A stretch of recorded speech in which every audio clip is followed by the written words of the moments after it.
Beleza, vamos ao nosso último vídeo, né, da minha pequena série, que é o Estado Moderno. O Estado Moderno é um negócio que nem eu entendi direito, é muito confuso, porque tem muito detalhezinho, mas eu vou tentar explicar o melhor possível e vocês me corrijam no que eu tiver falado errado. Seguinte, a formação do Estado Moderno. A primeira coisa que vocês têm que saber é que ele surge a partir da crise do feudalismo, porque nada na história é separado, tipo, tudo é conectado. Então, a gente foi aprendendo, tipo, os conteúdos de uma maneira cronológica, graças a Deus, né, porque facilita muito. Então, lembra no último vídeo que eu falei que por causa da crise do século XIV e tal, ele levou a uma crise do feudalismo, e isso é o que levou a formação do Estado Moderno. Tipo, o Estado Moderno, ele surgiu a partir da crise do feudalismo, então, basicamente, ele é uma superação da crise do século XIV. Porque o que aconteceu foi que acabaram as guerras, e as pestes, e as revoltas. Com o fim dessas coisas, surgiu a reativação, ou seja, tipo, voltaram a ter agricultura boa, vida urbana e comércio, porque lembra que as pessoas fugiram da cidade, então não tinha mais comércio, não tinha, as cidades estavam, tipo, vazias e tal. Então, isso volta a acontecer. Mas o que acontece? Ali tá escrito necessidade de segurança. O que acontece é que, assim, os reis e os nobres, eles... Eu vou tentar explicar da melhor maneira possível, mas os reis e os nobres, eles nunca gostaram muito da burguesia. Inclusive, eu tenho aqui um texto muito bom que eu sugiro, se alguém quiser ler. É esse daqui, depois eu deixo o link. E aqui diz basicamente o que eu quero falar. Os reis e os nobres, eles nunca gostaram muito da burguesia. Então, mas ela foi ficando, querendo ou não, ela foi ficando cada vez mais forte. Então, eles foram obrigados a se adaptar, porque se eles não se adaptassem, tipo, a burguesia ia começar a se revoltar, e aí ia começar a ganhar mais e mais força. Então, eles não gostavam dela. Então, assim, eu não sei explicar, mas não é correto dizer que, tipo, não, que os reis nessa época, eles começaram a ser aliados da burguesia. Não era propriamente uma aliança, era, tipo, uma necessidade. Eles não gostavam da burguesia, mas eles foram meio que obrigados a levá-la em consideração. E aí, ali no slide do Robertson, olha, se vocês prestarem atenção, tá escrito que, tipo, isso tudo levou a uma necessidade de segurança. Porque o que acontece? A burguesia foi ficando cada vez mais forte, né? E ela foi necessitando de proteção. Porque, pensa, cada feudo tinha os seus próprios padrões de moedas, você tinha que pagar tributos pra passar por lá e corria muito risco de saques. Então, o que aconteceu é que eles precisavam de segurança pra conseguir, tipo, fazer as atividades dele. Então os reis meio que criaram uma maneira disso acontecer. O que aconteceu foi que eles começaram a cobrar impostos. Então, a centralização econômica e política foi através da cobrança de impostos pela atividade comercial. Porque, tudo bem, eles começaram a cobrar mais coisa dos burgueses. Começaram, mas por conta desse fato de que, tipo, os cofres do reino estavam muito mais cheios e tal, eles puderam, tipo, ampliar as suas forças militares. Ou seja, a burguesia, ela se comprometeu a pagar mais impostos para que o rei contratasse um exército mercenário permanente. Então, antes disso, o rei não tinha um exército. Lembra que no feudalismo, quando os reis entravam em guerras, eles chamavam os seus vassalos. Quando um sucerano entrava em guerra, ele chamava o seu vassalo. Eles não tinham exércitos fixos. Mas aí, a partir dessa época, a burguesia, ela começou a se comprometer a pagar impostos, e aí o rei começou a contratar exércitos permanentes. Então, os reinos passaram a ter tipo, exércitos deles, que era uma coisa que não acontecia. E essa foi basicamente assim, muitas mudanças ocorreram, Mas foi o jeito que, tipo, eles acharam pra manter, tipo, os burgueses satisfeitos e tal, e os nobres continuarem a poder ter os privilégios deles, basicamente.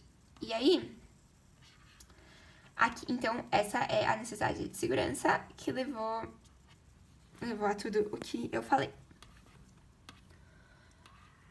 Então, aqui, ó, reorganização e centralização do poder. Foi criado uma força militar permanente e... Porque o Estado moderno, ele tem essas 3 bases.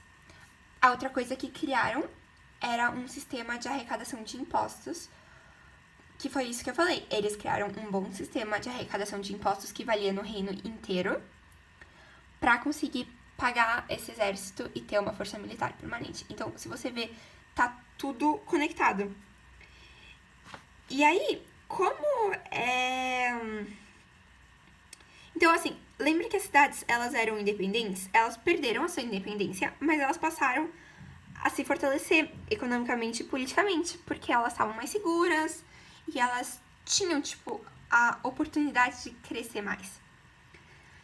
Mas como a coisa começou a ficar cada vez mais centralizada, porque se vocês, tipo, se lembrarem, no feudalismo, o rei quase não tinha poder, tipo, geral. E aí, o que tá acontecendo nessa época é que ele tá criando um sistema de arrecadação de impostos pra ele, uma força militar permanente que tá sob o controle dele. Então, o poder tá ficando cada vez mais centralizado. E por isso a nobreza perdeu um pouco do poder dela, né? Porque a nobreza tinha muito poder local. Porque cada um controlava um pedacinho do reino, cada um controlava o seu feudo.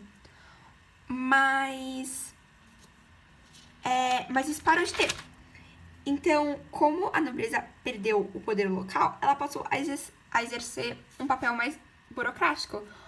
Ou seja, eles que ficavam lá sendo conselheiros dos reis, eles ficavam na corte, eles ajudavam a criar leis e tudo isso. Aí, efeitos, tipo, imediatos disso, de tudo aquilo que eu falei, é o fortalecimento do poder real. As monarquias modernas, elas são muito mais poderosas do que as monarquias feudais por conta disso, porque, tipo, o rei tinha muita mais força.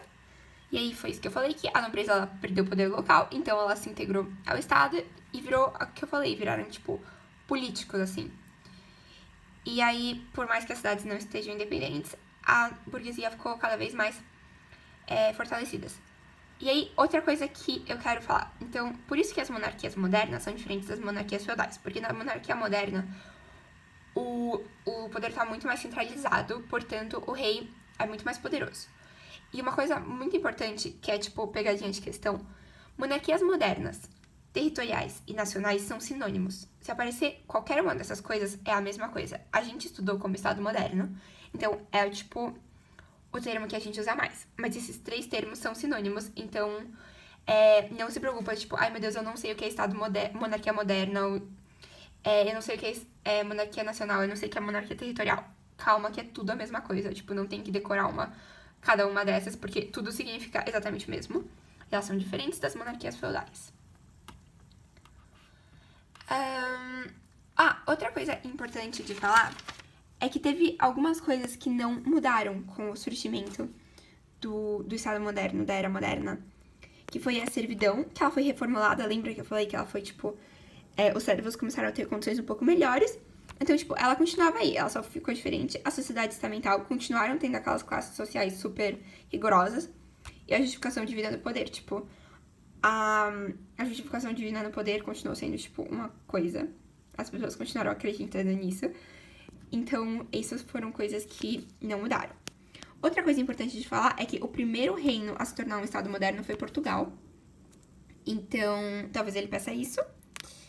E por isso é importante.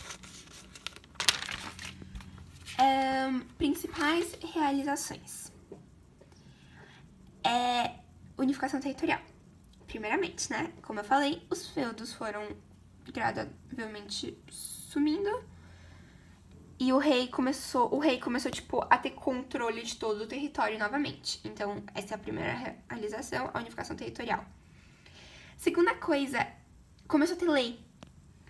Porque lembra que o direito da época feudal e tal, era aquela coisa baseada nas tradições, do tipo, eu faço porque meu avô faz, porque meu pai fazia, porque meu bisavô fazia. Então, continuou assim, o rei que decidia as leis, né? Então não é que virou uma coisa justa, mas passou a ter um sistema jurídico, passou a ter tribunais. Então começou a ter uma organização assim.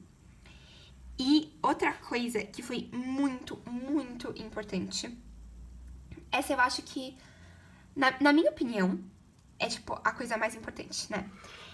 Que começou a ter uma padronização de pesos, moedas e medidas. Porque, assim, antigamente, na época feudal, cada feudo tinha sua moeda. Cada feudo tinha o seu peso e cada feudo tinha a sua medida. Então, imagina assim, eu sou uma vendedora de maçãs. E eu moro no feudo do João. A gente usa moedas douradas. Cada maçã minha custa uma moeda dourada. Aí eu resolvo que, tipo, o mercado do meu feudo, do feudo do João, não tá muito bom. E eu resolvo ir pro feudo do José. Mas quando eu chego lá, eles não usam moedas douradas, eles usam moedas prateadas. E agora, o que eu faço? Imagina a confusão, né? Então, o comércio, essa era uma grande barreira para tipo, o comércio decolar. Embora ele já fosse forte, faltava isso. Faltava uma padronização. Então, o Estado moderno fez isso. O reino inteiro passou a seguir a mesma medida de peso, a mesma moeda e as mesmas medidas.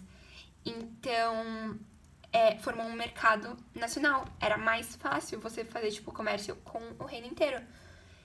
E aí, isso também é uma forma de apoio ao comércio, né?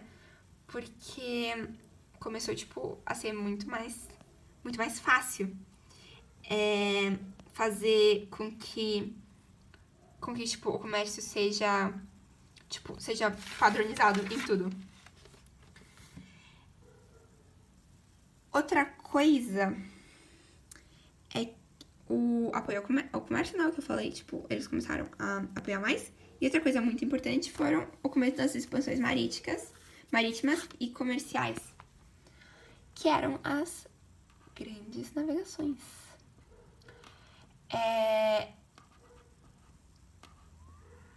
As cidades italianas, elas meio que dominavam, tipo, né, as rotas de comércio e tal.